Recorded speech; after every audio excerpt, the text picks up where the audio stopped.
Hey guys, so today I want to show you a pesto that's different than any I think you've ever tried.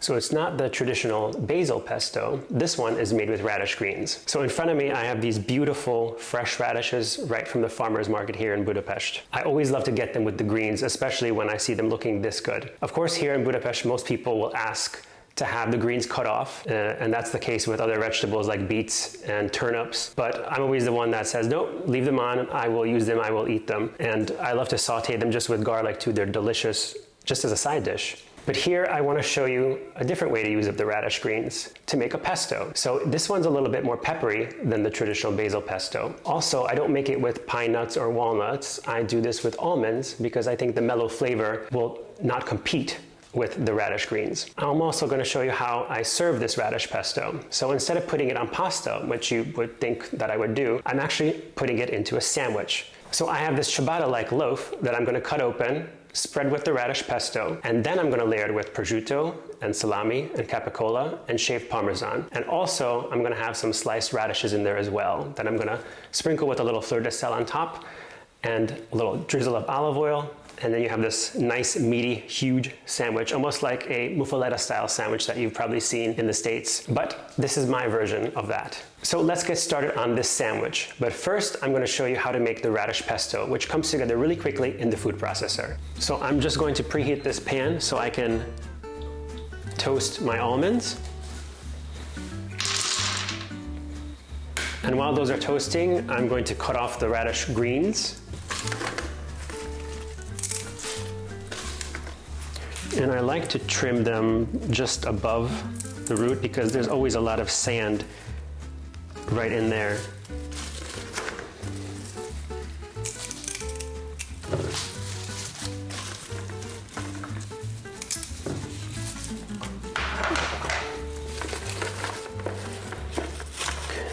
So now I have them in my salad spinner. I'm adding cold water and I'm going to let them soak so that all the sand goes to the bottom.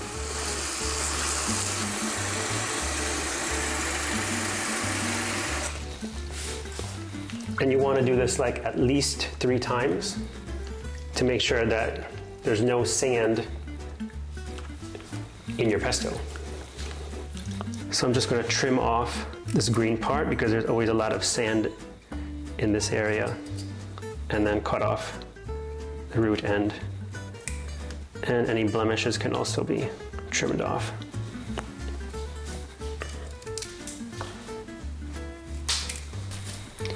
Okay, I'm also going to put some water over the radishes and let those soak for a little bit.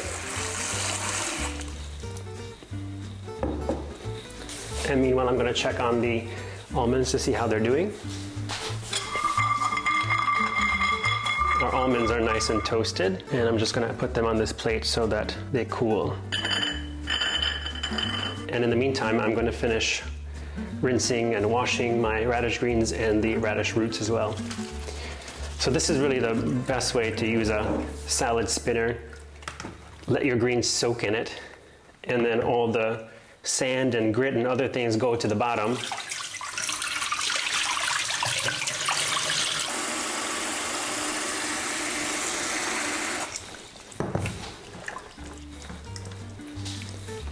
And also let me pour off the water from the radishes. And just give them another fresh bath. And by the way, the best way to store radishes once you've separated them from the greens is actually in a little bit of water in like a little container, like a Tupperware, in the fridge. And they last much longer this way. They won't dry out, they won't shrivel up. They need actually this moisture to stay nice and crispy. So once again, rinsing off the radish greens.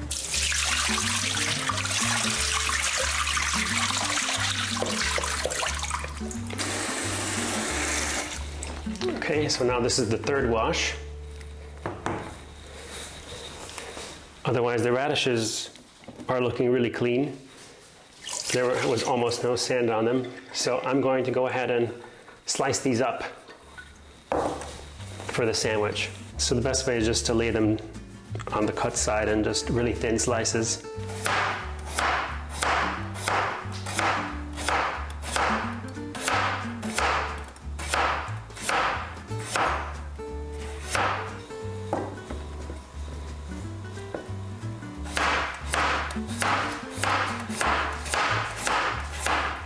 And you can always munch on some radishes while you're working.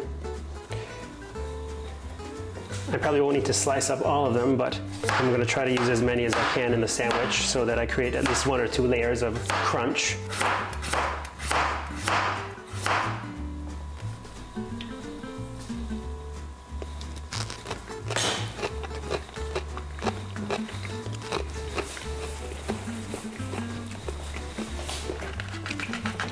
And the final rinse.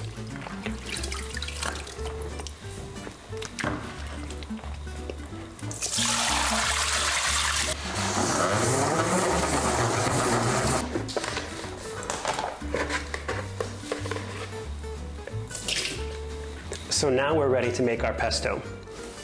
I'm just gonna pile up everything into the food processor.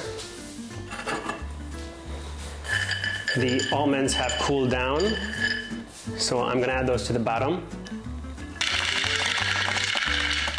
Instead of using regular garlic, I'm gonna use this green garlic. It's in season right now in spring, so it's the perfect opportunity to use it in this pesto. I'm just gonna trim off the root end. And with this kind of garlic, you can use all of it. The paper, it's completely edible. Since I'm gonna let the food processor do most of the work, I'm just going to slice this up into rings.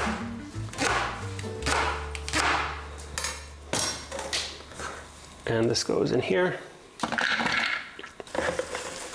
The greens are next. So I'm just gonna tear this up into little bunches.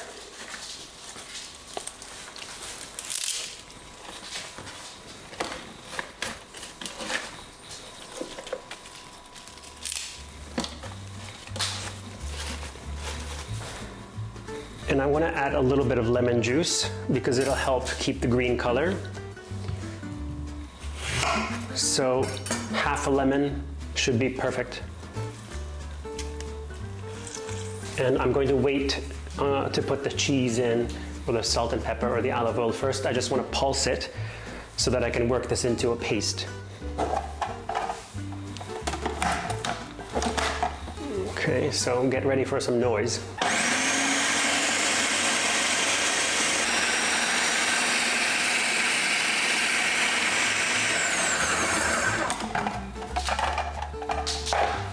Okay, I'm going to give it a scrape.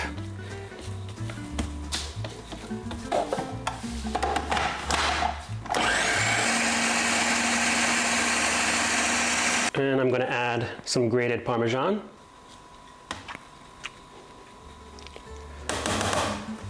I'm going to add a lot of black pepper. And even though the Parmesan is salty, I still am going to add a large pinch of salt. And then I'll taste it a little bit later. Okay, so a few more pulses.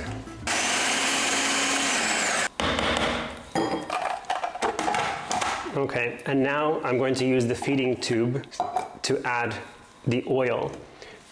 I would say about 1/3 cup is enough, but basically this is kind of eyeballing it. So you'll see when it comes together. You don't want it to be too oily, too liquidy. You just want it to come together to be a nice spreadable paste.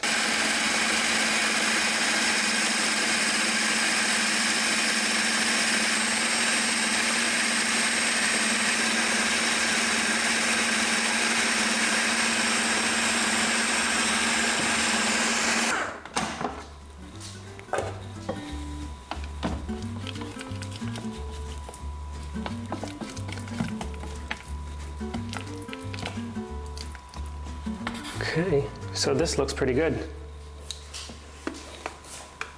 I'm going to give it a little bit of a taste.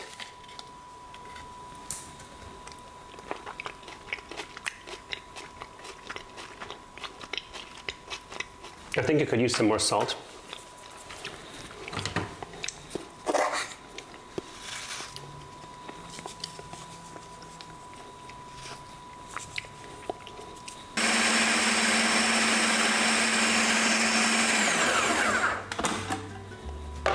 I'm just going to scrape it into this bowl.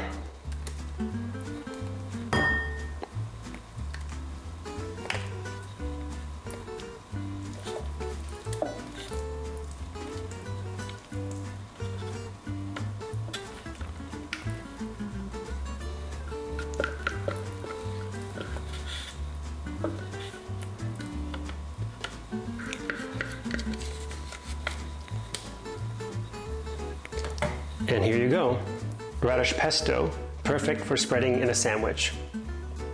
So we are ready to assemble our sandwich, which features the radish pesto. I have this bread that is the closest to ciabatta that I could find. You want something that's kind of squishy, a little bit soft. I think that's the best because it absorbs the radish pesto and also the olive oil that I'm gonna drizzle onto the bread. And we have our selection of meats. We have lots of prosciutto, we have capocolla, we have salami, and some finocchio sausage. We also have the sliced radishes, the radish pesto that we made. We have a block of Parmesan cheese that I'm going to shave onto the sandwich. And then there's the oil for drizzling and a little bit of fleur-de-sel that goes over the radishes so that it brings out their flavor. So I'm gonna start about here.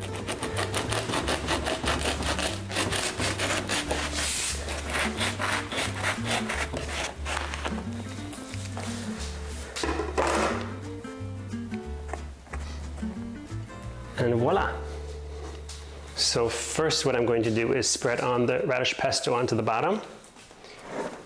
Not all of it, but I'll probably use a third of this amount.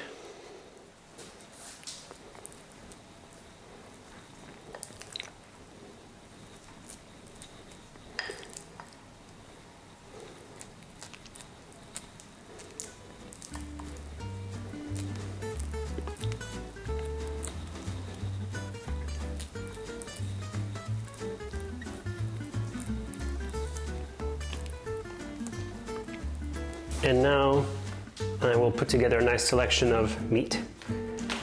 Maybe I'll do some prosciutto to start.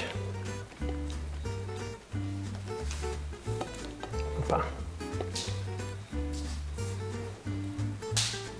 And I love how the prosciutto just kind of falls into these strings almost.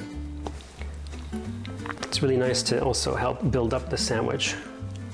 Ribbons of prosciutto.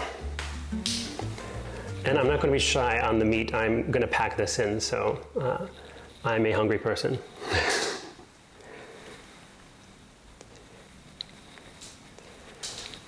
And now I'm going to do layers of the coppa or capocolla. You can use any type of meat that you like for this, but I really love these selection of Italian meats. Beautifully thinly sliced meat is what you want. Okay, and now some of the salami.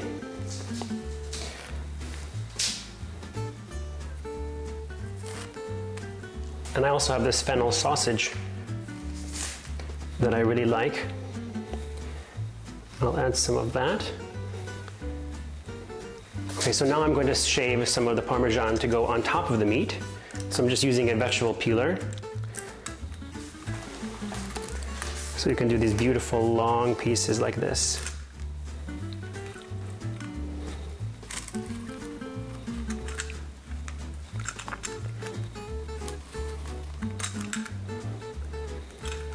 And now for the top of the loaf, I want to drizzle some olive oil. So I want the bread to absorb some of this beautiful unfiltered olive oil, which has a delicious floral and grassy flavor that I love. And now I'm going to layer the radishes on top of the cheese.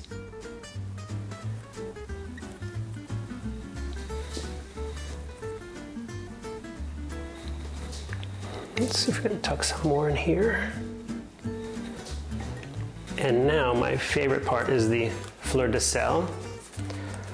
I'm going to sprinkle this just over the radishes.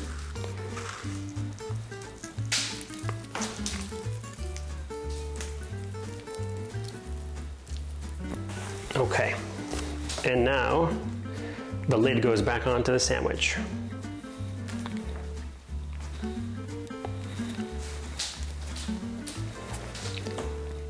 And so now I'm going to cut this sandwich up into 4 servings. So 3 cuts.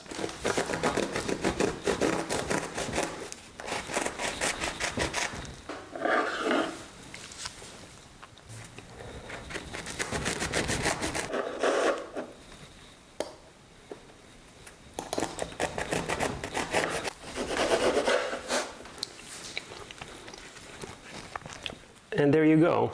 Beautiful sandwich featuring the radish pesto, the Italian meats, the Parmesan cheese, and the sliced radish.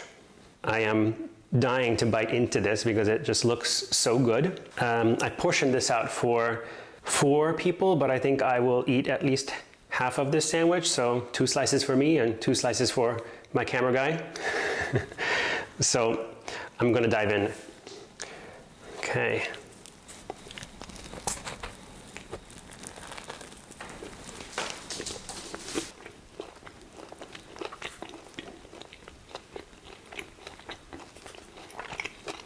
It's really good.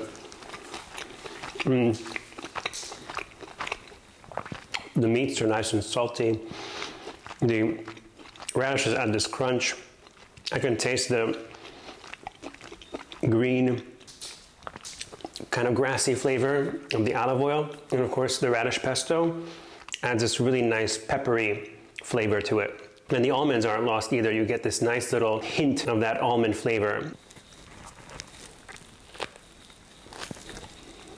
So I think after trying this radish pesto, you'll want to think twice about tossing those radish greens, or any other greens for that matter. Please let me know what you think, whether you make a sandwich like this, or serve the radish pesto on pasta, or even as a dip. I would love to know your thoughts. So thank you for watching, and please don't forget to like and subscribe.